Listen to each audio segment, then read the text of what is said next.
కష్టము సుఖము అనేటువంటిది చీకటి వెలుగుల్లాంటిది.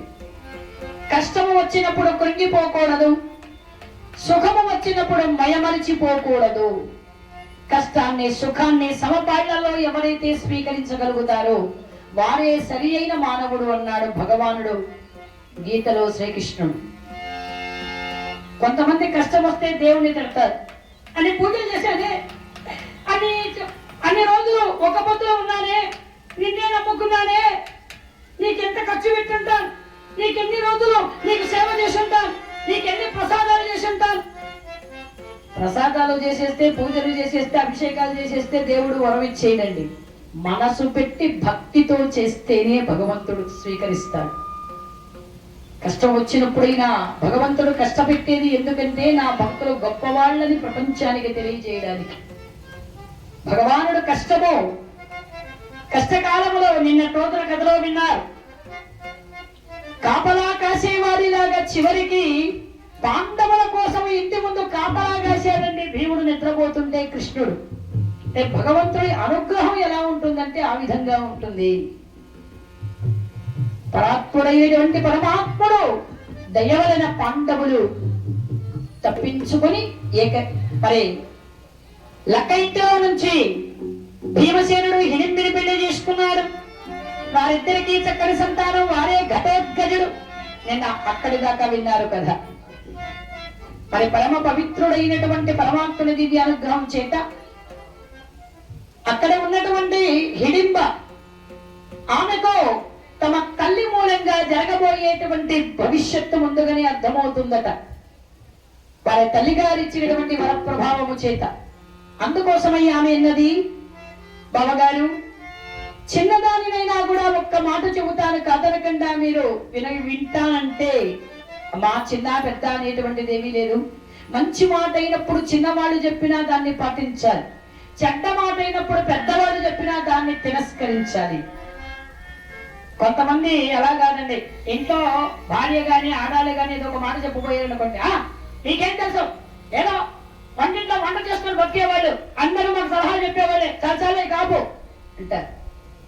వంటింట్లో వంట చేసుకో బతికేటువంటి ఆడదానికే సర్వము తెలుసండి ఈ రోజుల్లో. ఊరు మీద తిరిగేటువంటి మగాడి కంటే ఇంట్లో ఉండే వంట చేసుకునే ఆడాలకే ఎక్కువ తెలుసు. ఎందుకంటే వంట ఎంత, ఒక 20 నిమిషాలు, ఒక 30 నిమిషాలు, ఆ తర్వాత మనం ఎక్కడ ఉంటామంటే ఫోన్లలోనే ఉంటాం. ఇక ఫోన్ వదిలేస్తే ఆయమ్మ ఈయమ్మ, అక్క ఈ అక్క ఈ చెల్లి ఆ వదిన ఆ మరుగలు అంతా కూర్చొని గుంపు. మరి మీటింగ్ పెట్టామంటే ఎక్కడెక్కడ చర్చ అంతా అక్కడే ఉంటుంది. మగవాళ్ళకు కూడా ఒక అవకాశం ఉండదు, మనకు తెలిసినట్టు ఆడవాళ్ళకి తెలిసినట్టు. శక్తి స్వరూపిణైనటువంటిది స్త్రీ. ఆధారము ఈ ప్రపంచానికి ఎవరో ఆడది. అటువంటి ఆ మహనీయుడైనటువంటి కృష్ణ పరమాత్మని అనుగ్రహం చేత పాండవులు అక్కడ ఉండగా, బావగారు కొన్నాళ్ళు మీరు ఇక్కడే ఉండాలనేటువంటిది నా ఆలోచన. నేను ఎక్కడికి వెళ్ళకూడదు, నా మనసు ఏదో కీడు శంకిస్తోన్నది అని చెప్పింది హిడింబ. అమ్మా, భగవంతుడి నీ పలుకుని ఈ రకంగా మాకు వినిపించి మాకు మంచి చెయ్యాలనుకున్నాడు. అందుకు మేము ఆలోచించం, తప్పకుండా నీ మాట పాటిస్తాం అని పాండవులు అక్కడే ఉన్నారట కొన్నాళ్ళు. ఇక లకైతో పాండవులు చనిపోయారన్న వార్త దావానంగా తెలిసిపోయింది అందరికీ కూడా. విచార మానస్కుడైనటువంటి ధృతరాష్ట్రుడు, భీష్ముడు, ద్రోణాచార్యుడు, కృపాచార్యుడు, అర్చనాపుర వాసులు, గాంధారీయులతో సహా అందరూ చాలా విచారించి బాధపడి ఏడ్చే. తమ్ముడు, నాయనా పాండురాజ, చివరకు ఇంత దారుణం జరుగుతుందని కలలో కూడా ఊహించలేకపోయాను నాయనా. నేను కాశీ నగరానికి పంపకుండా ఉండే బాగుండేదేమో, ఇంత ఘాతకము జరిగేది కాదేమో. నాయనా, నన్ను క్షమిస్తావా లోకం నుంచి? తమ్ముడు, సోదరా అని ఏడుస్తూ ఉన్నాడు ధృతరాష్ట్రుడు. అమాయకులైనటువంటి నా బిడ్డలు పాండవులు ఆ రీతిగా మరణిస్తారని కలలో కూడా ఊహించలేదే. అయ్యో అని విచార మానస్కుడయ్యాడు భీష్మాచార్యుడు. కానీ ఎవరికి తెలియకపోయినా వారి క్షేమము విదురుడికి తెలుసు. ఎందుకంటే వాళ్ళని రక్షించిన మహనీయుడు ఆయనే కదా. కానీ ఎవరికి చెప్పకుండా తనలోని ఆ రహస్యాన్ని దాచుకున్నాడు. అలా కొన్నాళ్ళు అక్కడే ఉన్న తరువాత ఇక అమ్మా ఎన్నాళ్ళని ఇలా ఉంటాం మేము, జరిగింది ఏదైనా జరగని ఇక బయలుదేరుతాము తల్లి. అలానే బావగారు భగవంతుడు ఎప్పుడూ మీకు అండగా ఉండి మీకు అన్ని విధాల సాయం చెయ్యాలి. దేవి ఇక నేను బయలుదేరుతున్నాను అని ధర్మరాజ భీమ అర్జున నకుల సహదేవులు తమ తల్లి కుంతీదేవిని వెంట పెట్టుకుని ఘోరారణ్యములు బయలుదేరి వస్తూ ఉన్నారు. ఆ తరుణములో వారికి ఎదురుగా వస్తూ ఉన్నారట మహనీయుడైనటువంటి వేదవ్యాసుల వారు. ఆ వ్యాసమునేంద్రుడు చూశారట పాండవులు. అయ్యా మహానుభావ కూర్చుండ మాయట కూర్చీ లేవు నా ప్రణయాంకమే సిద్ధపడుకునోటి పాజమిద మాయట కన్నీరు లేదు నా కన్నీలతో కాళ్ళు కడుగనోటి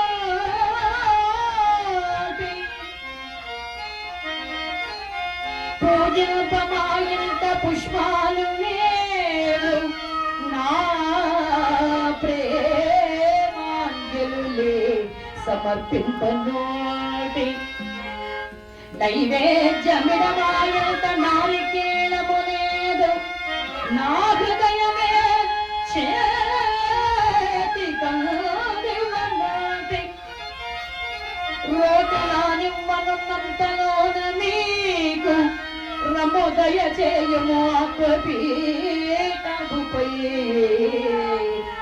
అమృతము జిల్తో నీ పదాంకమదే కోటి స్వర్గాల మొలకచుకముచు తండ్రి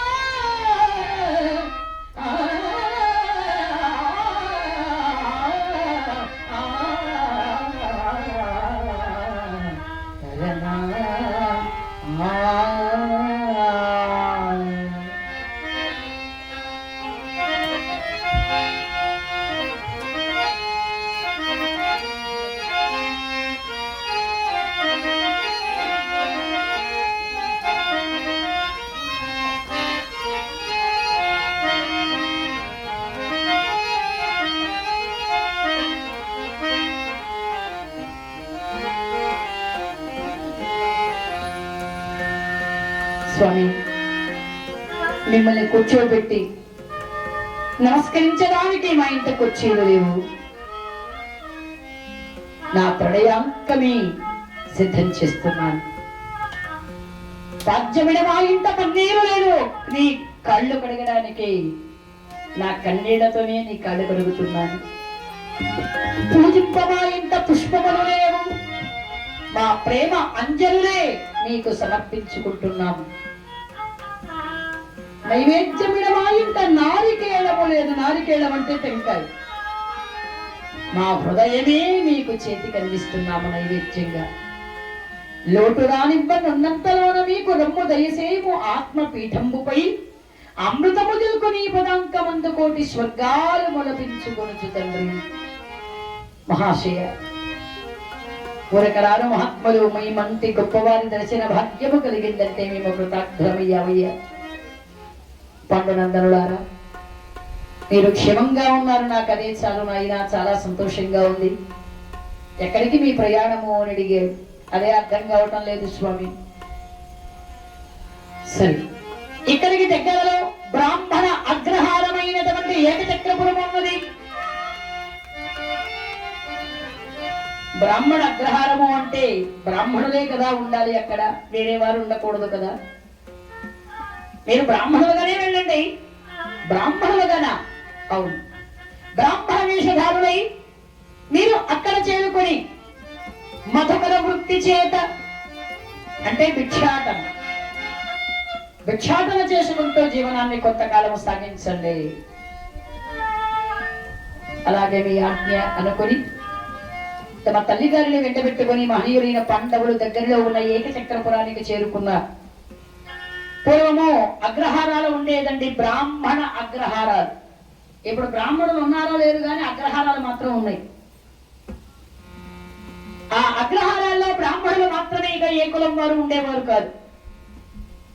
అటువంటి ఏకచక్రపురం అనేటువంటి అగ్రహారంలో ఆ అగ్రహారానికంతా ఊరికంతా పెద్ద ధర్మశీలుడు అనేటువంటి బ్రాహ్మణుడు. ఆ ధర్మశీలుడు చాలా మంచివాడు, దయగలిగినటువంటి వాడు ఆయన. అటువంటి వారి ఇంటికి వచ్చారట పాండవులు. అయ్యా నమస్కారం, ఎవరినైనా మీరు? మేము చాలా దూరం నుంచి వస్తూ ఉన్నాము. ఈమె మా తల్లి గారు, మీరు మా తమ్ముళ్ళు. మేము కొంతకాలం ఈ గ్రామంలో ఉండాలనుకుంటూ ఉన్నాము. అలాగా, తప్పకుండా. మరి మీ జీవనోపాధి ఏమున్నది? నా జీవనోపాధికి భిక్షాటనమే కదా. అలాగే పోనీ ఉండడానికి ఏమన్నా ఇల్లు ఏమన్నా ఉందా? ఇల్లు ఉండడానికి చూడాలా? ఇంతకు ఉందా లేదా? లేకపోతే మా ఇంటి పక్క పట్ట ఖాళీగా ఉంది, అక్కడ ఉండొచ్చు హాయిగా ప్రశాంతంగా, మీకే ఇబ్బంది ఉండదు. మీకు అన్ని రకాలుగా అనుకూలంగా ఉంటుంది. అన్నదమ్ములు 5 మంది ఉన్నారు, తల్లిగారు ఉన్నారు. మా ఇంటి దానికి కూడా కాస్త అటు ఇటు ఏమైనా అయితే సాయంగా ఉంటుంది అమ్మగారు. మీ అమ్మగారికి కూడా మా ఇంటి ఆడవాళ్ళు ధైర్యంగా ఉంటారు. ఏమంటారు నాయన? అయ్యో తప్పకుండా, పిలిచి ఇల్లిచ్చి ఉండమని ఆదరిస్తే కాదంటామా మహానుభావ? చాలా సంతోషం అన్నారు పాండవులు. మరి మీ పేర్లు? నా పేరు ధర్మయ్య శాస్త్రి, ఈయన భీమన్న శాస్త్రి, ఆయన అర్జున శాస్త్రి, నకుల శాస్త్రి, సహదేవ శాస్త్రి గారు. ఓ శాస్త్రులో మీరు శర్మలు కాదనమాట. అంటే మా వాళ్ళల్లో కూడా కొన్ని తెగలు ఉన్నాయండి, బ్రాహ్మణుల్లో కూడా. అంటే వారి వారి చేసేటువంటి వృత్తి ధర్మాన్ని బట్టి శర్మ శాస్త్రి అనేసి వస్తుంది. శాస్త్రులు అంటే వారు మరి గుడిలో పూజ చేసేటువంటి వారు. అంటే దీంట్లో అడ్డనామాలు, నిలువు నామాలు ఇవి కూడా ఉన్నాయి. మళ్ళీ వైదికత్వం ఉన్నది, వైష్ణవత్వం ఉన్నది. వైదికులు అంటే అడ్డనామం, శివులు అంటే శివారాధన చేస్తారు వారు. మరి ఆ వైదికుల్లోనే శర్మ శాస్త్రి. ఈ శర్మ అనేటువంటి వారు పెళ్లిళ్ళు, తద్దినాలు, నామకరణాలు ఇటువంటి కార్యక్రమాలు మీద జరిపించేటువంటి వాళ్ళు శర్మలు అంటారు. శాస్త్రులు అంటే గుళ్ళో పూజలు, హోమాలు, యజ్ఞాలు ఇవి చేసేటువంటి వారిని శాస్త్రులు అంటారు. అంటే దీంట్లో వైష్ణవులు వేరే ఉన్నారు. అంటే బ్రాహ్మణుల కంటే ఇంకొక మెట్టు కాస్త ఎక్కువ వారు వైష్ణవులు.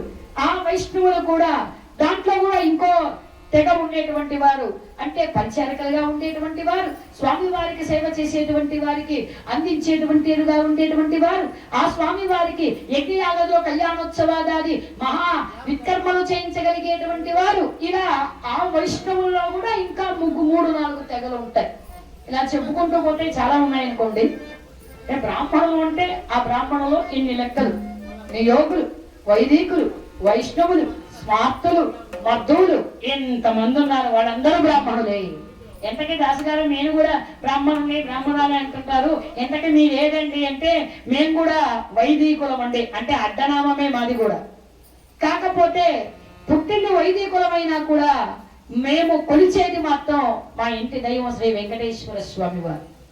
మా అమ్మగారికి ఇంటి విలవేల్పుగా మరి శ్రీరామచంద్రమూర్తిగా మా గురువు గారు, నాకు విద్య నేర్పించినటువంటి దాతలు, ఈనాడు ఈ మీ అందరి అభిమానాన్ని నేను పొందగలుగుతున్నానంటే దానికి కారకులైనటువంటి వారు, నాకు విద్యాదానం చేసినటువంటి మహాభారత రామాయణాది కథా కార్యక్రమాలు నాకు నేర్పించి నన్నింత హరిదాసుగా తీర్చిదిద్దినటువంటి మా గురువర్యులు, మరి కళా ప్రపూర్ణగా ఎంతో బిరుదులు పొంది కళా సరస్వతిగా సువర్ణ గంటా కంకణ బిరుదాంకితురాలైనటువంటి శ్రీమతి కోటా ధనలక్ష్మమ్మ భాగవతారిణి గారు, వారు నాకు విద్యాదానం చేశారు. ఎవరో కాదు, మా నాయనమ్మ గారి అండి. చిన్నప్పుడు మా ఇంట్లో పెద్ద టెంకాయ చెట్టు ఉండేది, ఆ చెట్టు కట్టేసి మరీ పద్యాలు నేర్పించారు, అందుకే బాగా గుర్తున్నాయి అన్నమాట. కొట్టి నేర్పిస్తేనే బాగా గుర్తుంటాయి. మామూలుగా బాబు నాన్న అని నువ్వు నేర్పిస్తే అన్ని మర్చిపోతాం అట్లే అవి కూడా. అలాగా నన్ను ఒక హరిదాస్ గారు దిద్దారు. ఇక ఆ తరువాత పెళ్ళైన తరువాత ఆ సాంప్రదాయాన్ని మరి మగవాళ్ళైతే కంటిన్యూ చేయొచ్చు, కానీ ఆడవాళ్ళ కొంతమంది ఒప్పుకోరండి. కానీ అలా కాకుండా ఇంకా మా గురువు గారు నేర్పించినటువంటి విద్యకు ఇంకా ఎన్నో ఎన్నో ఎన్నో మెరుగులు దిద్ది నన్ను ఆ కీర్తన, ఈ పద్యము, ఆ సన్నివేశం, అవి ఇవి నేర్చుకోమని చెప్పి నన్ను ప్రోత్సహించినటువంటి వారు మా పతిదేవుడు అయినటువంటి మరి వారి తండ్రి గారు కూడా గొప్ప కళాకారులు, విద్వాంసులు. తిరుమల తిరుపతి దేవస్థానం ధర్మ ప్రచార పరిషత్తులో ఆస్థాన తపలా విద్వాంసులుగా ఆ స్వామి వారి దగ్గర మరి ఉద్యోగం చేసి రిటైర్డ్ అయిపోయారు. ఈ రోజు పరమేశ్వర సన్నిధానానికి చేరుకున్నారు మా మామగారు మరి జాగర్లమూడి సత్యం గారు. వారు కూడా గొప్ప తప్పల కళాకారులు. అలాగా మా తండ్రి గారు కూడా కోటా సత్యనారాయణ శర్మ గారు, ఆయన కూడా గొప్ప హార్మోనీ కళాకారులు. తమాష ఏమిటంటే మా నాన్నగారి పేరు సత్యనారాయణ, మా మామగారి పేరు సత్యనారాయణ. అలాగా ఆ హార్మోనీ సత్యం గారి కూతుర్ని మరి తబలా సత్యం గారి కోడల్ని. అలాగా మా వారు కూడా మరి తబలా వాయించేటువంటి కళాకారుడు. అప్పుడు 2 సంవత్సరాలు వచ్చినప్పుడు ఆయనే వచ్చారు ఇక్కడ తబలా వాయించడానికి. ఇక్కడ కూడా ఈ సంవత్సరం కూడా మరి ఉదయ మాణిక్య మొదటి భారతంలో అక్కడ తబలా కళాకారులుగా వాయిద్య సహకారం అందజేశారు. కొద్దిగా కొన్ని ఇబ్బందుల కారణంగా ఇక్కడికి రాలేకపోయారు. అయినా కూడా మా సోదరుడైనటువంటి వాసు దాన్ని భర్తీ చేస్తున్నారు.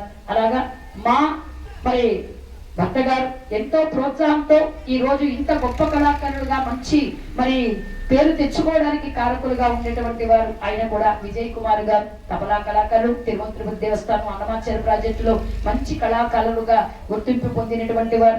అలానే చక్కటి గాయకులు, బ్రహ్మాండంగా మరి ఎలక్ట్రికల్ డ్రమ్స్ రిథం వాయిస్తారు. అలా అన్ని రకాలుగా సహకారాన్ని అందజేస్తూ ముఖ్యంగా ఇక్కడ ఉండేటువంటి మా కార్యకర్తలకి ఏమ్మా నేను ఫోన్ ఎత్తితే ఏమ్మా విజయ్ ఎక్కడ అంటే మా ఆయన పేరు విజయ్ కుమార్, నన్ను మాట్లాడే నన్ను వదిలేసి విజయ్ ఎక్కడ అంటూ అడుగుతారు.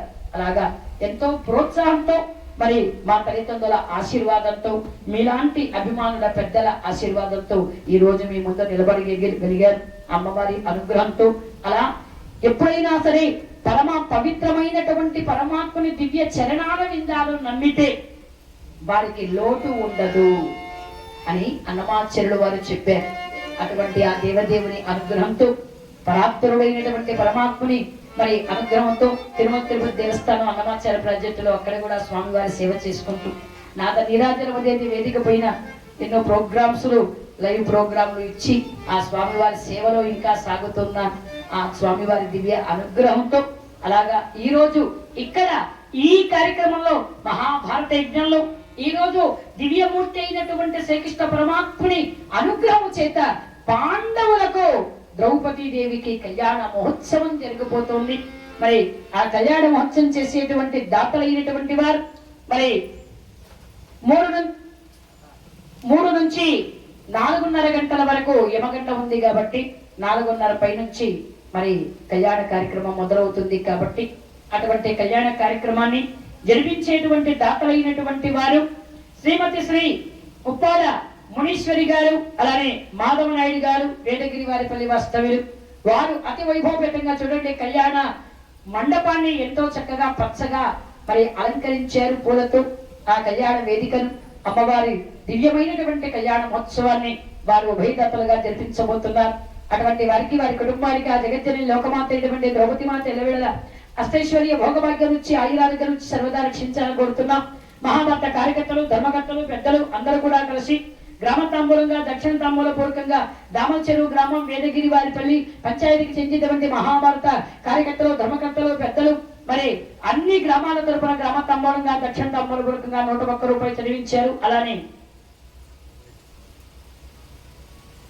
ఈనాటి హరికథ ఉభయదాతలుగా ఈ కార్యక్రమాన్ని ముందుండి జరిపించేటువంటి కళాకారుడు ఈ రోజు మధ్యాహ్న కార్యక్రమాన్ని శ్రీమతి శ్రీ ఎం గౌరీ ఫోన్ పే ద్వారా ఎక్కడెక్కడో ఉన్నా కూడా వాళ్ళ ఇంట్లో చక్కగా మరి ఇంకొకరు మనకి ఛాన్స్ చెప్పమన్నారు. మీకే మా తిరుమల తిరుపతి దేవస్థానం అన్నమాచార్య ప్రాజెక్టు కళాకారిణి, శృతి కళాకారి అయినటువంటి వసంతమ్మ గారు ఈరోజు ఉదయం నేను బస్సుకి కానీ ఫోన్ చేసి నిన్న ప్రోగ్రాం చూసాము, మరి మా గరుడ టీవీ మా ఛానల్ వారి పుణ్యమా అంటూ చాలా ఆనందం కలిగింది. ఏదో డ్యూటీలో కథ వినడమే తప్ప పూర్తిగా నీ కథ వినడం నేను ఎప్పుడు చూడలేదు. నిన్న చూచాను, అప్పుడే లైవ్ లోనే చదివిద్దాం అనుకుంటే కథ మిస్ అయిపోతుందని నేను ఇవ్వలేకపోయాను. అందుకే ఇప్పుడు చెబుతున్నానమ్మా సీతాలక్ష్మి, గుడికి గాను మరి 100 రూపాయలు, హరిదాసు గారికి 50 రూపాయలు నీకు ఫోన్ పే చేశాను. కాబట్టి నువ్వు వారికి అందజేయి. ముఖ్యంగా మరి మా ఛానల్ వారికి మా వెరీ వెరీ థ్యాంక్స్ అని చెప్పమని చెప్పి వసంత గారు మళ్ళీ మీకు చెప్పమన్నారు. అలాగా మరి బంగారుపాళ్యం వాస్తవులు మరి కృష్ణరాజు గారు, ఆయన ఇప్పుడు కాదండి, దాదాపు మా తండ్రి గారికి చాలా చాలా చాలా చాలా సన్నిహితులు, స్నేహితులు. అలానే అక్కడ బంగారుపాళ్యం జమీందారు వారికి చాలా దగ్గరైనటువంటి వారు. మా నాన్నగారి దగ్గర మరి బంగారుపాళ్యం జమీందారు వారు కూడా కొంతకాలము సత్యం గారు మీ హార్మోని అంటే మాకు చాలా ఇష్టం అండి, కాస్త మాకు కూడా ఏమన్నా నేర్పించగలరా అన్నంత చనువుగా ఉండేటువంటి వారు.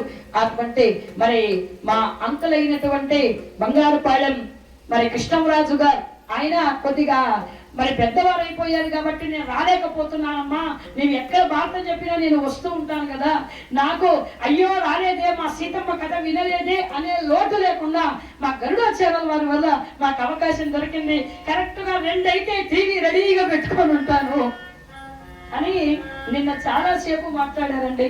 అలానే మరి నా వివాహం పెళ్లి కాక ముందు అంటే 1995వ సంవత్సరము నేను పాచిగుంట దగ్గర, చిత్తూరు దగ్గర కాడేపల్లి అనే దగ్గర భారతం చెప్పారు. అప్పుడు నాకు ఇంకా పెళ్లి కాలే. అప్పుడు నన్ను బిడ్డ కంటే ఎక్కువగా ఆదరించారు 2 దంపతులు.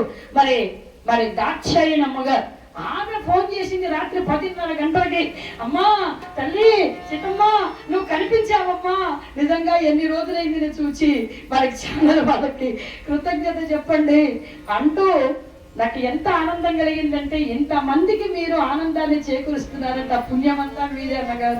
అలాగా ఎంతో అభిమానంగా మరి వారు కూడా మాట్లాడారు. మరి మా కృష్ణరాజు అంకుల్ గారు, అమ్మా నేను రాలేకపోయినా మరి మా స్నేహితులైనటువంటి సత్యం గారంటే మాకు ఎంతో ప్రాణం.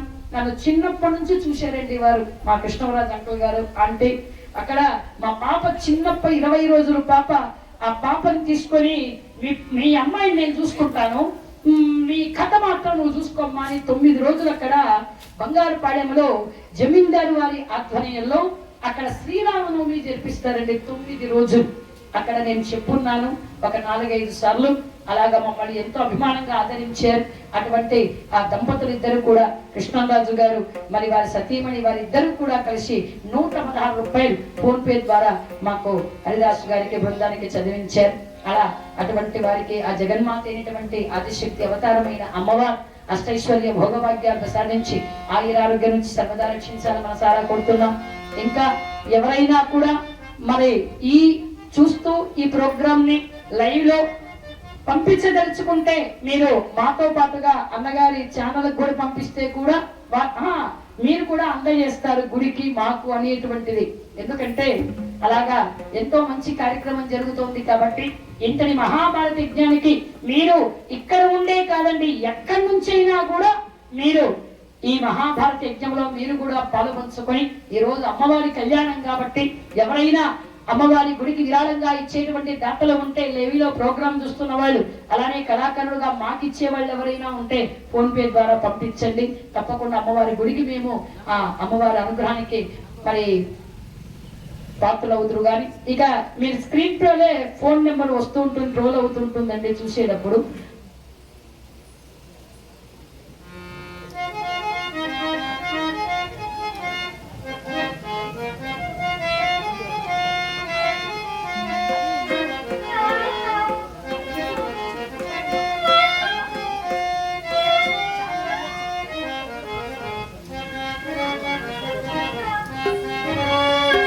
మరి భక్తులకందరికీ ఒక చిన్న మనవి, పగటి గతలు ఉభయదాతలంతా కూడా సమకూరారండి. అయినా ఇంకా వచ్చే వాళ్ళు ఉంటా కూడా ఇబ్బంది ఏమీ లేదు.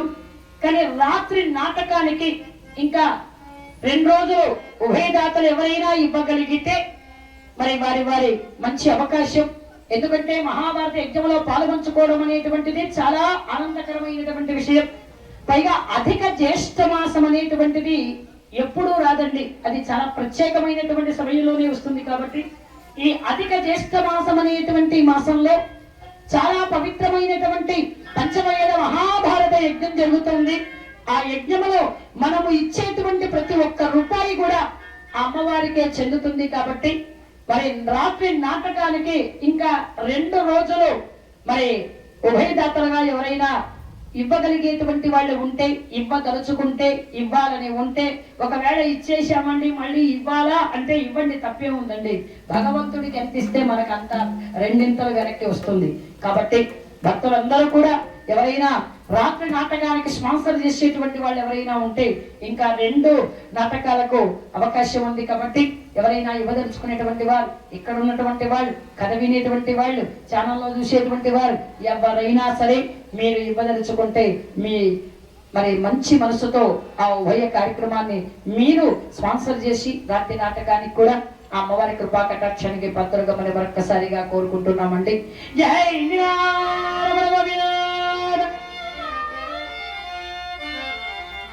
ఇక పాండవులు ఏకదిగ్గరములో పిలుచుమెత్తుతో ఉన్నారట భిక్షాటన. ప్రీతి నబ్దునాదరించు ధర్మసుతుడు పరుణాదరణ పైన బతుకవలసే.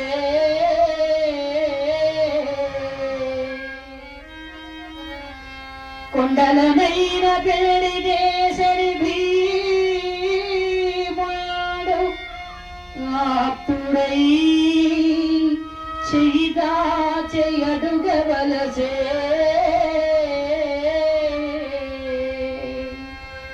అతి ధనధరుడైన పాదుడు జోలె కట్టవలసే.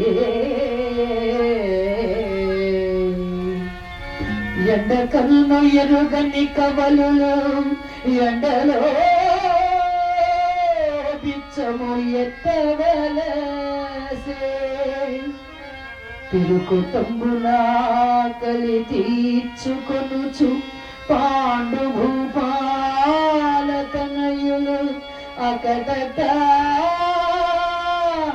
ఎంత చిత్రమీ కాలమహిమా.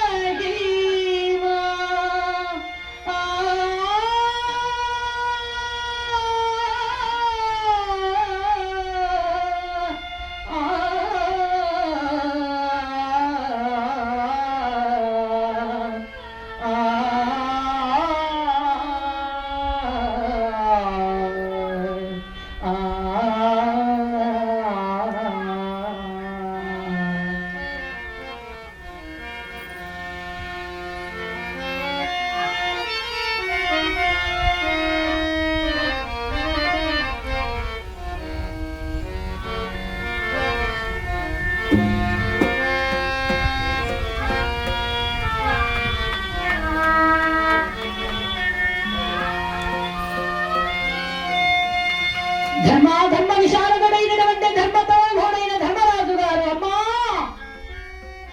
భవతి భిక్షాదేహి.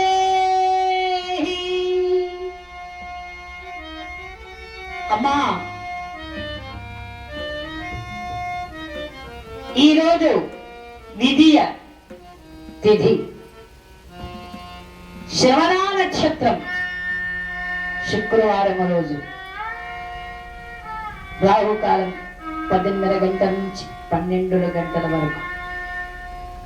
అలా బ్రాహ్మణుడైనటువంటి వాడు భిక్షాటన చేసే సమయంలో అడుక్కోవడం వేరు, భిక్షాటన చేయడం వేరు. అడుక్కోవడం అంటే అమ్మా ఎంత అన్నం పెట్టమా, ఇది అడుక్కోవడం. భిక్షాటన చేయడం అంటే బ్రాహ్మణుడు వచ్చి తిథిని, వారాన్ని, నక్షత్రాన్ని అవన్నీ కూడా అందరికీ తెలిసి ఉండదండి.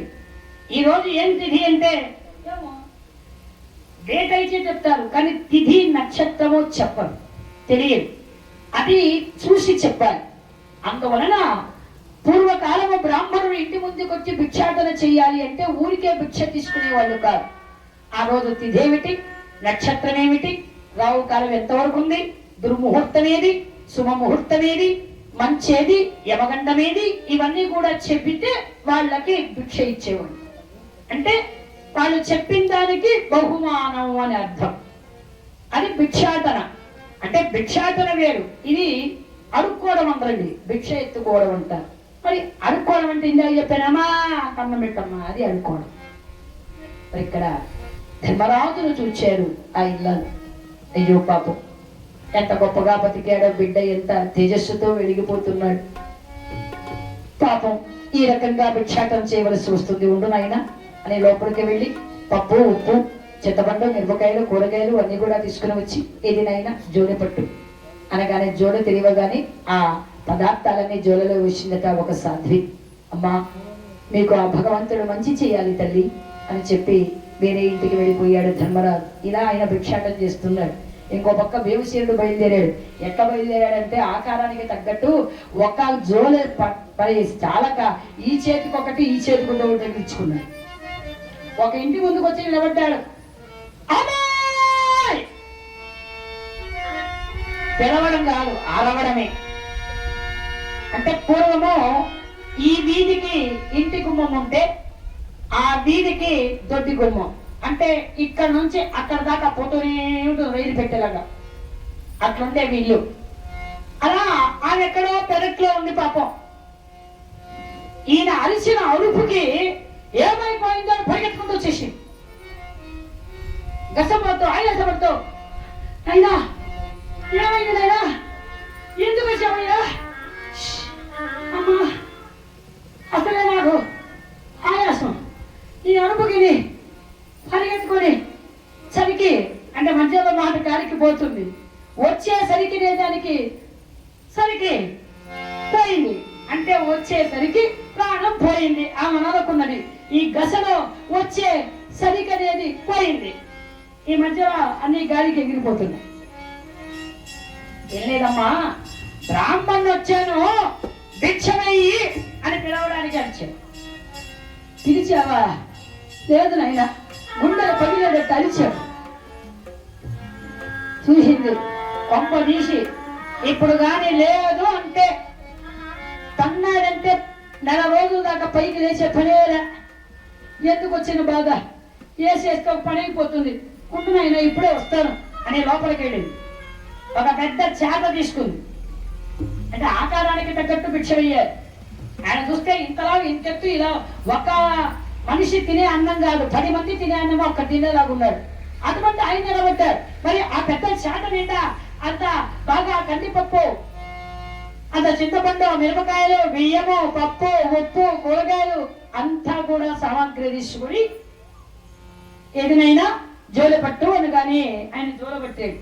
వెంటనే ఈ మహాతల జోలె పోసింది. జోలెలు ఆ ఒక్క వేసినటువంటి ఆ పదార్థాలతో ఆయన తెచ్చిన ఆ జోలె నిండిపోయి ఆయనకి ఆనందం ఎక్కువైపోయింది భీమసేనుడికి. అమ్మా, నీవెంత మంచి దానవు తల్లి, నీ ఒక్క దానిని వేసినటువంటి ఈ సామాగ్రితో నా జోలంతా నిండిపోయింది కాబట్టి ప్రతిరోజు నేను నీ ఇంటికే భిక్షకు వస్తానమ్మా అన్నారు. ఏందైనా ప్రతిరోజు నా ఇంటికే వస్తావా? ఏమ్మా ఏడుస్తున్నావు? ఇది ఏడుపు కాదు నాయనా, ఆనందం. నీవు నా ఇంటికి రోజు వస్తే ఈ మూటలన్నీ ఖాళీ. ఈ 7 పంటలు బాగా పండాయిలే, కందులు బాగా పండాయి, వరి బాగా పండింది, ఎంత ఆనబడ్డాం. చింతకాయలు కూడా బాగా, చింతపండు, మిరపకాయలు అన్ని బాగా వచ్చింది అనుకున్నాం. లోటే లేదు, మొత్తం నీకే, నాకు లేకపోయినా నీ కోసం మాత్రం ఎదురుగా చూస్తున్నా. సరే అమ్మా, ఇదే సమయానికి రేపు వస్తా, సిద్ధంగా ఉండు. నేను కూడా చేతతో సిద్ధంగా. శుభం వెళ్ళిపోయాడు భీముడు. ఇక ధనుర్ధరుడైనటువంటి వాడు ఇంద్రకుమారుడు అర్జునుడు, ఆయన భిక్షాటన చేస్తున్నాడు. ధర్మం శరణం గచ్చామి, దానం శరణం గచ్చామి, ధర్మం శరణం గచ్చామి, దానం శరణం గచ్చామి. ఇనతో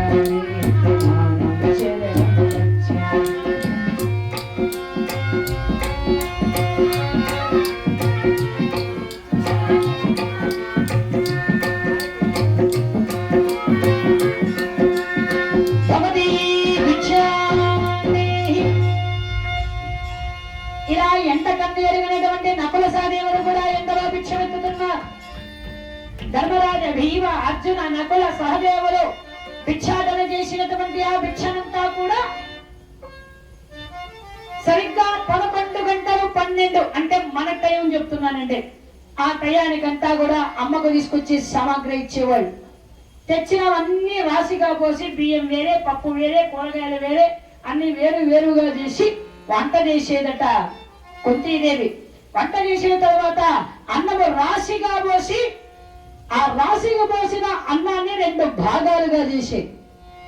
ఆ 2 భాగాలలో ఒక భాగము భీమసేనుడికి పక్కకు పెట్టేది. ఇక మిగిలిన సగ భాగములో ధర్మరాజు, అర్జునుడు, నకులుడు, సహదేవుడు, కుంతీదేవి ఈ 5 మంది ఆ సగభాగములో తినేవాళ్ళు. ఈ భీమసేనుడు సగభాగం ఉంది కదా, అది మొత్తం తినేసి ఇంకా వాళ్ళకి ఏమన్నా ఎక్కువైతే మిగిలితే ఏమైనా నాకు ఇస్తారా అంటూ ఆశగా చూసేవాడట భీముడు. అంటే భీముడి ఆకారముతో పాటుగా ఆకలి కూడా పెద్దది ఆయనకి. అది చూచినటువంటి తల్లి అయినటువంటి కుంతీదేవి బాధతో విచార మానస్కురాలై ఏడుస్తుండేది పక్కకు వెళ్ళి. భగవంతుడా, ఇంతకంటే దుర్భరమైనటువంటి బతుకు ఏ తల్లికైనా ఉంటుందా? కన్న బిడ్డకు కడుపు నిండుగా పట్టడన్నము పెట్టలేనటువంటి దుర్మార్గపు తల్లిగా నేను చరిత్రలో మిగిలిపోయాను. రాజాధిరాజులుగా దొరినకు బేరులుగా ఉండవలసినటువంటి నా బిడ్డలైన పాండవులు ఈనాడు ఒకరి ఇంట భిక్షాటన చేసి కడుపు నింపుకోవలసి వస్తుంది. పట్టు పాంపుల పైన, అంశ తొలిక తలపాల పైన పడుకోవలసినటువంటి నా బిడ్డలైన పాండవులు కట్టిక నేల పైన నిద్రపోతున్నారే. వజ్ర వైఢూర్యాది మకర స్వర్ణాభరణాలతో ఉండవలసినటువంటి నా బిడ్డలు ఈనాడు ముతక బట్టలు కట్టి వీధుల్లో భిక్షమెత్తుకుంటున్నారు. ఇదేనా? ఇది చూడడానికేనా నేను బతికి ఉన్నాను? ఇదేనా భగవంతుడైనటువంటి వాడు నీవు నాకు ఇచ్చేటువంటి ఆనందము? అయ్యో అయ్యో, ఇలా ఎంతకాలము నా బిడ్డలు ఆకలికి అలమటించిపోవాలి అని ఏడుస్తోందట ప్రతి నిత్యము కూడా కుంతీదేవి బిడ్డలను చూచి. ఇలా రోజులు గడిచిపోతూ ఉన్నాయి. ఇంతలో ప్రతిరోజులాగానే ఆ రోజు కూడా బిడ్డల కోసం ఎదురు చూస్తోంది కుంతీదేవి. పక్క ఇంట్లో నుంచి మాటలు, ఏడుపులు వినిపిస్తూ ఉన్నాయి. ఆ పక్క ఇంట్లో ఎవరున్నారు? ఇల్లు ఇచ్చినటువంటి దాతలు ధర్మశీలుడు ఆయన భార్య. నా మాట వినవే, బిడ్డకు ఆధారంగా కన్న తల్లి తప్పకుండా ఉండి తీరాలి. తండ్రి లేకపోయినా పర్వాలేదు, తల్లి ఉండాలి. కాబట్టి ఆ బకునికి బడిగా నేను వెళతాను. నా మాట విను, నేను చెప్పేది విను. ఏమండి, మీరేం చెప్పొద్దండి. భర్త లేనటువంటి బతుకు ఆడదానికి ఎంత నీచమైనటువంటిదో మీకు అర్థం కాదు. నుదుట కుంకుమ లేకపోతే ఆడదానికి ఏ విలువ ఉండదు. ఆడదానికి సౌభాగ్యం అనేటువంటిది లేకపోతే, ఆ అదృష్టము లేకపోతే ఆ జన్మ వృధా. వద్దు, బిడ్డని మీరు సంరక్షించండి. ఆ పకునికి బలిగా నేను వెళ్తాను, నా మాట వినండి అంటుంది భార్య. ఇంత లోపల వాళ్ళ కొడుకు వచ్చాడట. వాడికి 10 సంవత్సరాలు ఉంటాయి. ఆ బిడ్డను చూచి వాళ్ళ అమ్మని నాన్నని మార్చి చూచి ఎందుకు ఏడుస్తున్నారో తెలియదు. మొత్తానికి వాడిద్దరు ఒకరినొకరు విడవలేక ఏడుస్తున్నారని అర్థమైంది వాడికి. అప్పుడు అన్నాడు, అమ్మా నాన్న ఆగండి, ఎందుకు నేను వెళ్తా అంటున్నారు? మీ ఇద్దరు వెళ్ళొద్దు, నేను వెళ్తాను. నీవు వెళ్తావా? ఎక్కడికి వెళ్తావురా? మీరు ఎక్కడికి వెళ్ళాలని కొట్లాడుకుంటున్నారా? నేను అక్కడికి వెళ్తా. వద్దు అయినా వద్దు బాబు, ఇంకొక్కసారి ఆ మాట అనుకురా. నిండు 100 ఏళ్ళు 1000 ఏళ్ళు నీవు చల్లగా ఉండాలి నాయనా. బిడ్డలు లేనటువంటి నేను ఎన్నో పూజలు చేస్తే, ఎన్నో వ్రతాలు చేస్తే నువ్వు మాకు పుట్టేవురా. మా వంశానికి ఒక్కడివి. నీవలా మాట్లాడకూడదు నాయనా. భగవంతుడా, ఎందుకయ్యా మా ఊరికి ఇలాంటి పీడ వెనకదీశావు? ఎందుకయ్యా మా గ్రామాన్ని ఇలా పీడిస్తున్నావు? ఆ రాక్షసుని చేత నుంచి అని నెత్తినోరు బాదుకొని ఏడుస్తోందట తల్లి. ఇదంతా చూసి విన్నదట కుంతీదేవి. మనసాగలేదు, వెంటనే వచ్చేసింది. వదినా, అమ్మా వదినా, పక్కింటి వచ్చినట్టుంది, వెళ్ళి మాట్లాడు. అలాగే అండి. అంత ఏడుపులో కూడా కళ్ళు తెచ్చుకొని, నవ్వు రాకపోయినా నవ్వు తెచ్చుకొని, దినమ్మా ఏం కావాలమ్మా అని నవ్వుతూ అడిగిందండి. కొంతమంది ఎప్పుడు చూసినా ఏడుస్తూనే ఉంటారు పొద్దున్న నుంచి రాత్రి దాకా. ఆ కొంప కూడా ఏడుపులాగానే పోతుంటది. ఆడవాళ్ళు ఎన్ని సమస్యలున్నా ఎన్ని బాధలున్నా కూడా కడుపులో దాచుకొని కళ్ళల్లో ఆ బాధ తెలియనీయకుండా చిరునవ్వుతూ ఉంటే ఆ సమస్య అధిగమిస్తాం. ఏడుస్తూ ఉంటే సమస్య లేకపోయినా ఎప్పుడు ఏడుస్తుంటారు ఇంట్లో వాళ్ళంతా. కానీ అంత సమస్యలు ఉన్న తల్లి నవ్వుతూ అడిగింది, నాకేం బాధ లేదు, మీరే ఏదో ఏడుపు వినిపించింది, బాధపడుతున్నట్టున్నారు, నన్ను పరాయిదాన్నలాగా అనుకునేటట్టయితే చెప్పద్దులే అమ్మా, నీ కష్టములో నేను తోడుగా ఉన్నాననుకునేలాగుంటే చెప్పు వదినా అంటే, వదినా అని పట్టుకొని ఏడ్చిందాన్ని. ఈ కష్టము ఎవరో తీర్చేవారు కాదమ్మా, మా ఊరిని పట్టి కలకాలముగా పీడిస్తున్నటువంటి ఒక భూతం ఉన్నది, వాడి పేరు బకాసురుడు. ఊరి మీద పడి అందరూ తినేస్తూ ఉంటే మా ఊళ్ళో వాళ్ళంతా వాడిని బతిమిలాడి వాడితో ఒక ఒప్పందం చేశారు. నువ్వు ఊళ్ళోకి రావద్దురా నాయనా, ఊరి బయటే ఉండవు, ప్రతిరోజు నీకు తిండి ఊళ్ళో నుంచి మేము పంపుతాం. బండెడు అన్నం, 2 ఎరుగోతలు, నంచుకోవడానికి ఒక మనిషి. అంటే మన అప్పడాలు ఒడియాలు నంచుకున్నట్టుగా వాడు మానవుడిని నంచుకొని తింటాడు ఊరగాయలాగా. ప్రతిరోజు నీకు తిండి పంపిస్తాం, నువ్వు మాత్రం ఊళ్ళోకి రాదు. సరే అలాగైనా వాడు ఒప్పుకున్నాడు. రోజు ఒకరే పంపించాలంటే కష్టం కదా, అందుకని ఊళ్ళో చాటింపు ఇచ్చాడు. ఇందుమూలంగా అందరూ కూడా మధ్యమాన కాడికి రావాలో.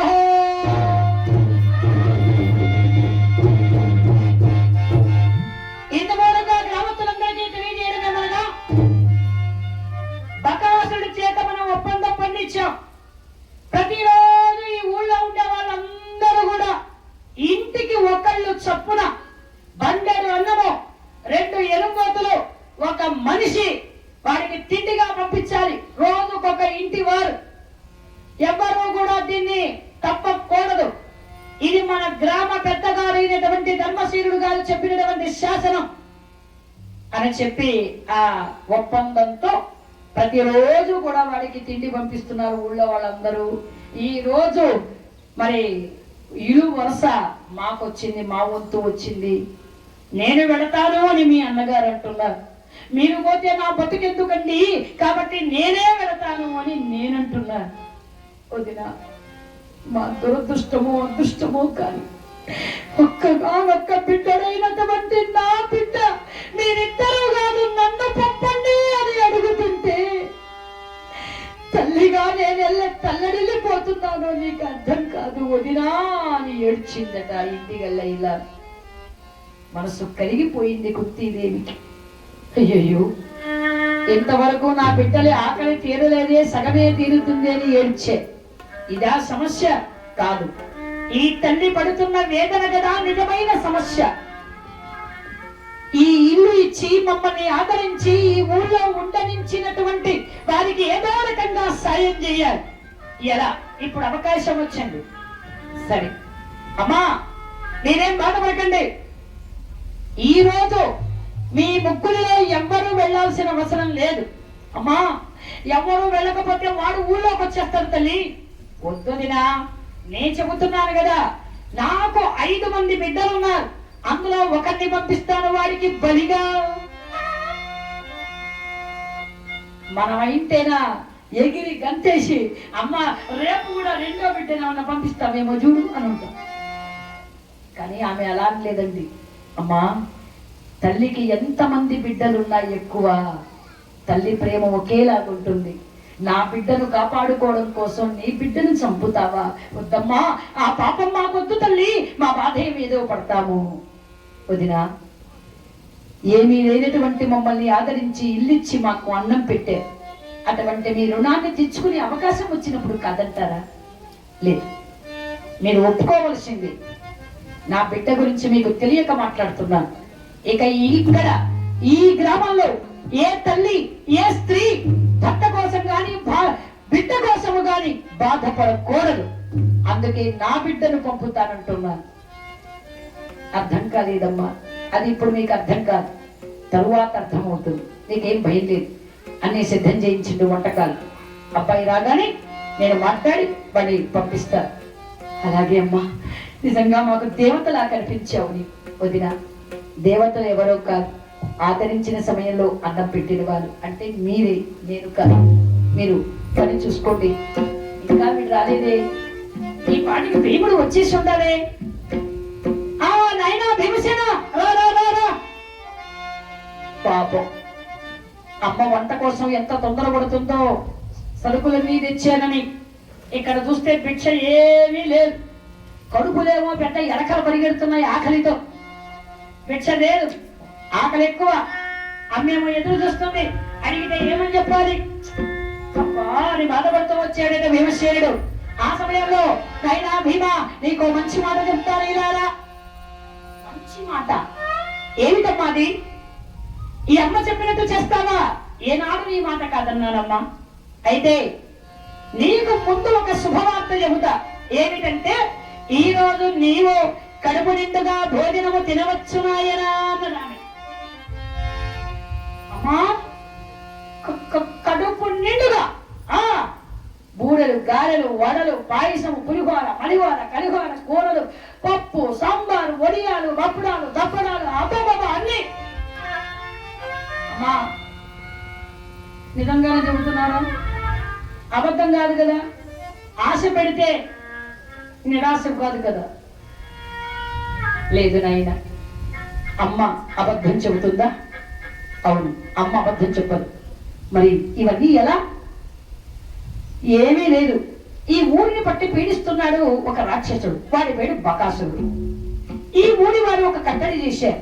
ప్రతిరోజు వారికి ఈ ఊళ్ళో నుంచి ఒక్కొక్క ఇంటి చప్పున పన్నెడన్నము, 2 ఎనుకోతులు ఒక మనిషి ఆహారంగా పంపాలట.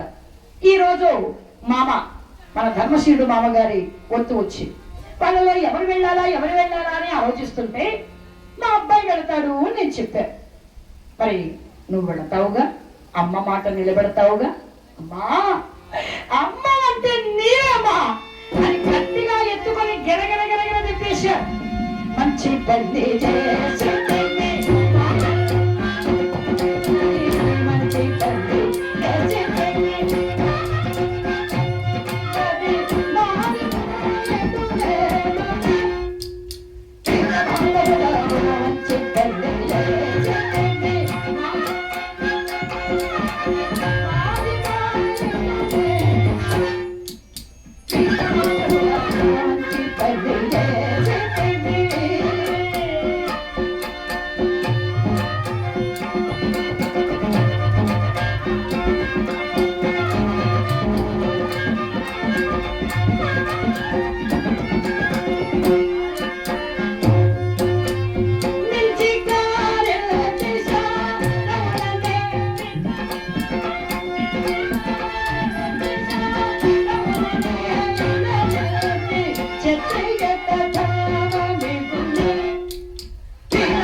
పిండి వంటలతోని బండెడన్నమ్మ తోడ పిండి పిండిగా ఎముకలు కొట్టవారి చంపుదు. బండెడన్నమో పిండి వంటలతో బాగా తిని ఎముకలు పిండి అయిపోయినప్పుడు కొట్టినంటారు. బాబు తమ్ముడు, వంట అయిందా లేదు అడిగిరాపు. ఆకలి ఎక్కువగా ఉంది, ఉడుకుతా ఉందా? ఇంకెప్పుడు ఉడికేది? టైం ఎంత? 2:45 అయితే ఇంకా ఉడికేది ఏంటి? మా ఏంటి ఎప్పుడు చేసేది వంట? ఈ ఆకలి మండిపోతుంటే చూడన్నా ఏమన్నా బాగుందా, ఇంకా ఉడుకుతా ఉందంట. ఊళ్ళోకి వచ్చైపోతాడు అవకాశుడు కాస్త నేను ఉడికిస్తూనే ఉంటే, అమ్మా కొత్త నీవైనా తొందరగా వెళ్ళి కాస్త చెయ్యి వేసి వంట కానిచ్చు తొందరగా. అబ్బా ఎందుకురా తొందరపడతావు, వంట పూర్తయితే బండి సిద్ధం చేసి వాళ్ళే పిలుస్తారులే. వాళ్ళు పిలుస్తారమ్మా, కానీ ఆలస్యంగా పిలుస్తారు. ఇక్కడ నాకు ఆకలి ఆకలి ఆకలి. భీమా, అమ్మా, అన్నయ్య. ఏమన్నావు? అన్నయ్య. అయితే అన్నయ్య ఒప్పుకుంటాడా? నేను ఒప్పిస్తాను. అయితే త్వరగా మాట్లాడమ్మా. ఏమిటమ్మా వాడు చెబుతున్నాడో, నువ్వు ఒప్పిస్తానంటున్నావు, ఏం జరిగింది? అబ్బే ఏమీ లేదు ధర్మరాజా, ఇలా కూర్చో. ఏంటమ్మా, తమ్ముడు భీముడు చాలా ఆనందంగా కనిపిస్తున్నాడు, ఏం జరిగింది? వాడికి కడుపు నిండుగా భోజనము సిద్ధమవుతుంది, అందుకు వాడికి ఆనందం. అయ్యో పాపం, ఈరోజు కూడా భిక్ష నాకు దొరకలేదమ్మా. పాపం తమ్ముడు ఎంత ఆకలితో ఉన్నాడో, ఉసూరు అంటాడేమో. చూడు ధర్మరందన, ఈరోజు భిక్షతో అవసరం లేదు. ఎవరు ఏ భిక్ష తేకపోయినా వారికి కడుపు నిండుగా భోజనం సిద్ధంగా ఉంది. ఎలా అమ్మా? నేను ఊ అంటే చాలు. నా తమ్ముడు కడుపు నిండుగా భోజనం చేస్తానంటే నేను ఊహని ఎలా అంటాను? ఊనే అంటాను. కాకపోతే ఒక చిన్న పని చేయాలి. వాడు ఈ ఊరిని పట్టి పీడిస్తున్నటువంటి బకాసుడి రాక్షసుడికి ప్రతిరోజు ఇరువరుసగా భోజనం పంపిస్తారట ఈ ఊరి వారు. ధర్మశీలన్నయ్య గారి వారి బదులుగా ఆ బండిని తీసుకొని మన భీముడు వెళ్ళాలి ఆ రాక్షసుని దగ్గరికి. ఆ మాట ఒక్కసారి విన్నటువంటి ధర్మరాజు గారు, అమ్మా పాండవ అన్నయ్యలతో నిలుపల్లగా వజ్ర పంజర దేహమయ్యగాని భాగయుగమా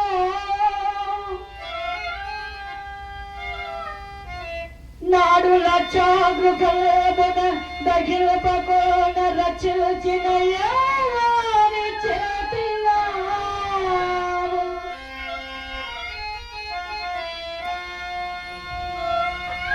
అడవిన కడిలముడు కడిలపకోన కాపాడిన యవని వీర విక్రమ విహార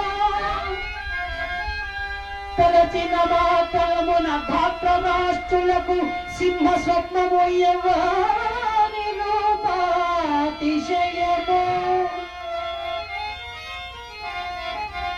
అతి తామర సమిత్ర తేజుడైన భీమసేనుని గామరాతము తల్పగా నీమది ఎట్టులొప్పే అవనీసురులకు సాయము తప్పదేని ఆబకుని కహారముగా నన్ను పంపరాదా అమ్మా, నన్ను పంపరాదా.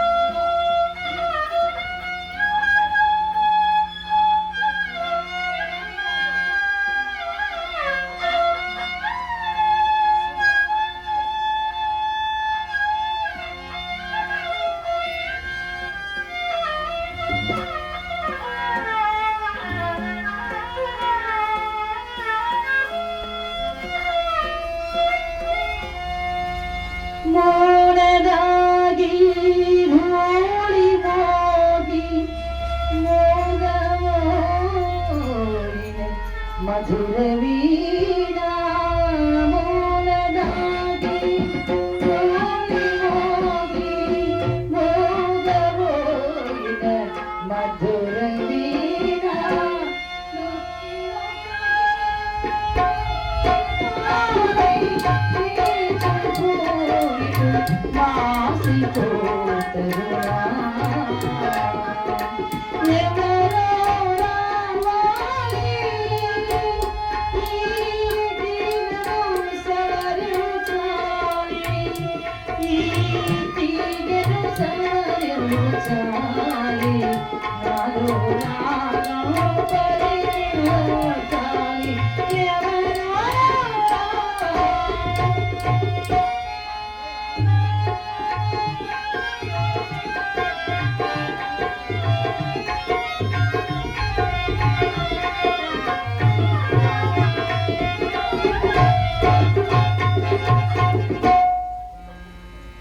మరి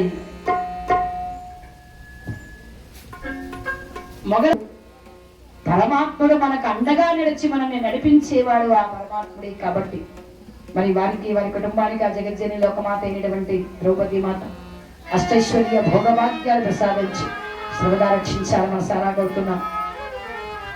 వెంటనే నాయనా భీముడి గురించి నీకు తెలియకుండా మాట్లాడుతున్నావు. నీ తమ్ముడి బలము నీ కాదు నాకు తెలుసు. చిన్నతనంలో వాడు 6 నెలల బిడ్డగా ఉన్నప్పుడు వాడిని ఎత్తుకొని కొండ మీద అమ్మవారి ఆలయానికి వెళ్ళారు. అమ్మవారి దర్శనం చేసుకొని దిగుతూ ఉన్న సమయంలో కొండ మీద నుంచి పులి అరిచింది. ఆ పులి గాండ్రపు విని భయంతో చేతిలో ఉన్న బిడ్డ జారి కింద పడిపోయాడు.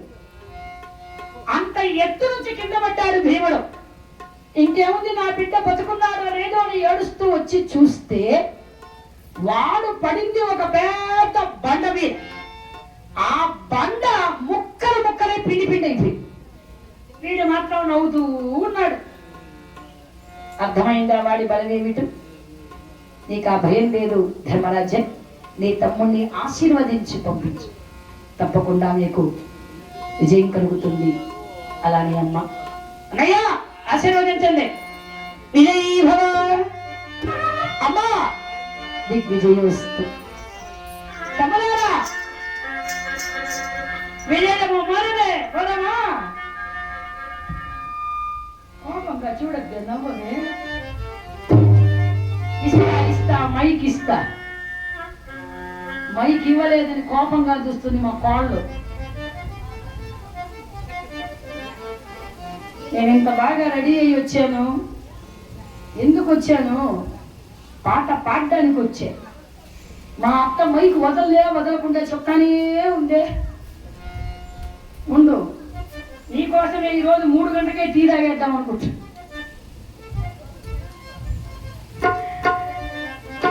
బయలుదేరదాము. అంతా సిద్ధంగా ఉంది కదా? బండి సిద్ధం. బ్రాహ్మణోత్తమారా, నాయన విజయోస్తు దిగ్విజయోస్తు. వెంటనే బండి మీద బల బల నా బండి పడగొట్టి బండి, బల బల నా బండి పడగొట్టి బండి, పడగొట్టి బండి. బండిలో తిండి చూడ బ్రహ్మపదాలు రండి. బల బల బండి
నెయ్యి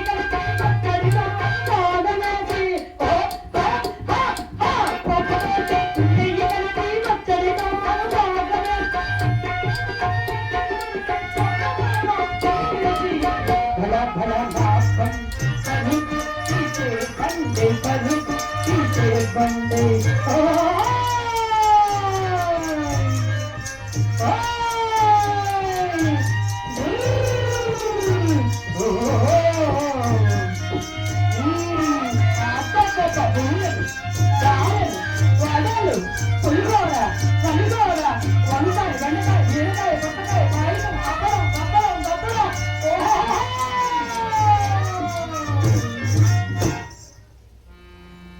అబ్బా, ఇన్ని వంటకాలు!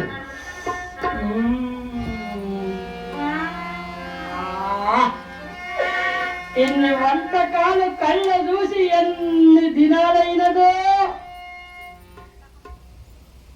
మీరు పోతూ ఉండండి, ఈ ఎట్టు పరిగెడుతున్నాయి, మెల్లగా ఉన్నాయి.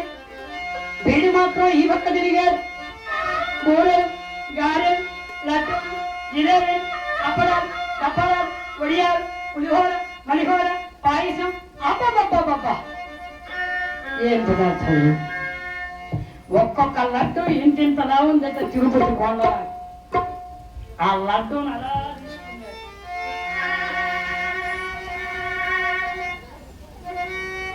అబ్బబ్బబ్బబ్బా, ఏమి రుచి, ఏమి రుచి!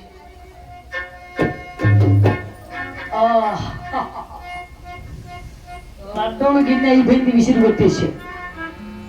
అంతలో పెద్ద జీడిపప్పు, సారపప్పు, అన్ని పప్పులు బాగా, బాదం పప్పు, పిస్తా పప్పు, అన్ని పప్పులు వేసి చక్కని పాల పాయసం చేశారట. పెద్ద గుండిగా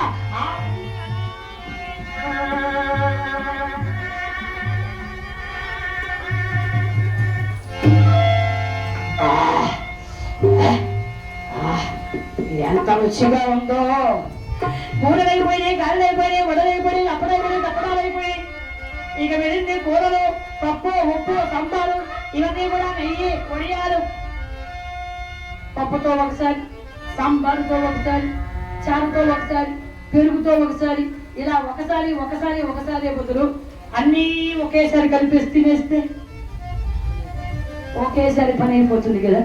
బండెడు అన్నాన్ని ఒక్కసారి ఎలా గుంట తీశాడు. ముద్దపప్పు తీశాడు, వంకాయ, బెండకాయ, బోరకాయ, వెనకాయ, దొండకాయ అన్ని కూడా కూరగాయలన్నీ ఆకుకూరన్నా వేసేసాడు. మునగాకు కూడా వేసేసాడు. అది లేకపోతే లేదే. అప్పడాలు, తప్పడాలు, వడియాలు, ఊరగాయ, పళ్ళు, నెయ్యి, పెరుగు మొత్తాన్ని దొరికిందంతా పోసేసాడు. మొత్తాన్ని ఒక్క కళ ముద్ద తీసి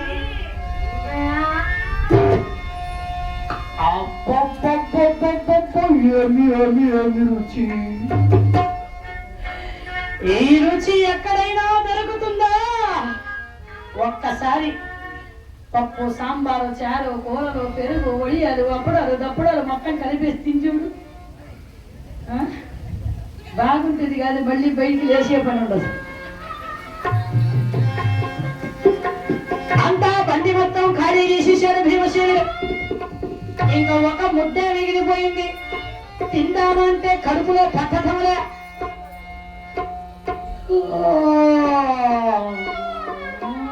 పోనే పోనే బండి పోనే.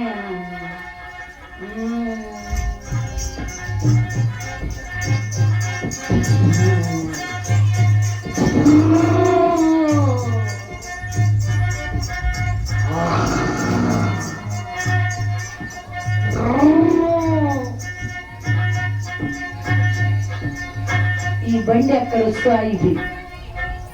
పాపం వీడికి అసలే తిండి రాలే, కొడుకు మండిపోతుంది, ఆకలి. ఏది రాలా బండి?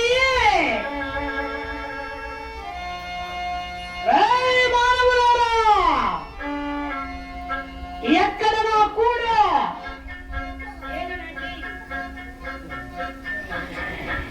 ఎక్కడ నా కూడా ఏదే ఏదే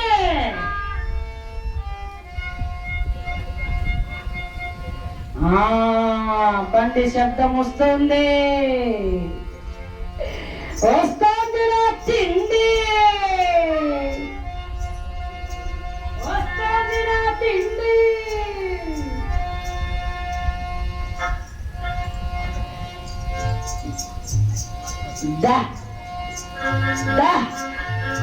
అది అక్కడే ఆగిపోయింది.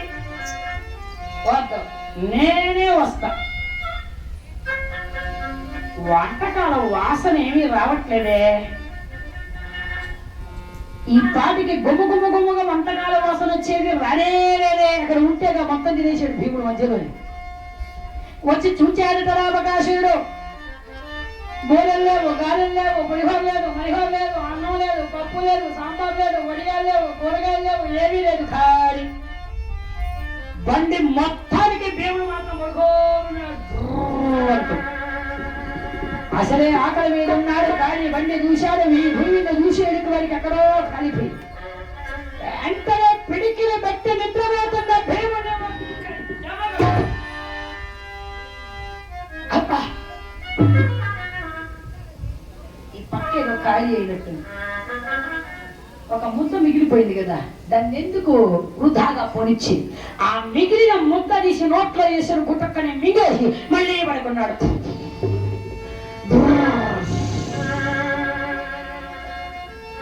ఇంకా కోపం వచ్చిందట అవకాశుడికి.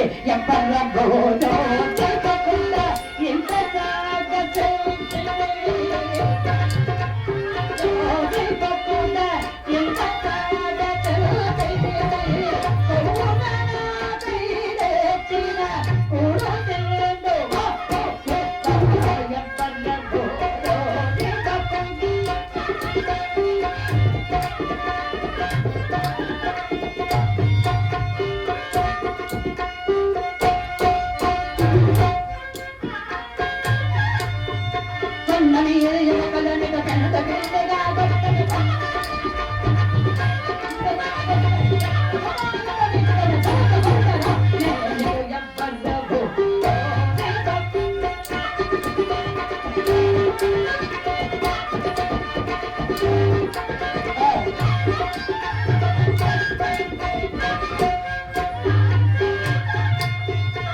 ఒక్కసారిగా భీమసేనుని కదా కదిలించడానికి ఎక్కడ ఒక్క వేగ వేశాడట. మొత్తం వదిలిపోయిందట భీముడికి. నాకు తింటామురా, నిన్ను వదలనురా, నిన్ను కరకలా నవిలేస్తా, నీ కొట్టను చీల్చేస్తా.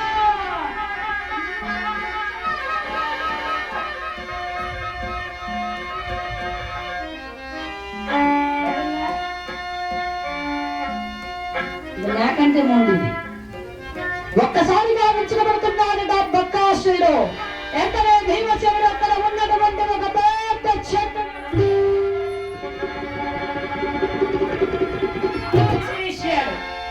నన్నే కొడతావు తిని నిన్నేం చేస్తానో చూడు అంతా అక్కడ ఉన్నటువంటి పెద్ద పెద్ద గుండెలు విసిరేస్తూ ఉన్నారు. ఇక్కడ ఇద్దరు హోరాహోరీగా ఇద్దరు చేస్తున్నారు. పూర్వభూతాంతాలు దగ్గరిపోయేట్టుగా ఆ సమయంలో భీమసేనుడు బకాసురుడి కింద పడవచ్చి వాడు లేవకుండా కారు గట్టిగా దీన్ని కొట్టి వాడి నెత్తిన ఉన్న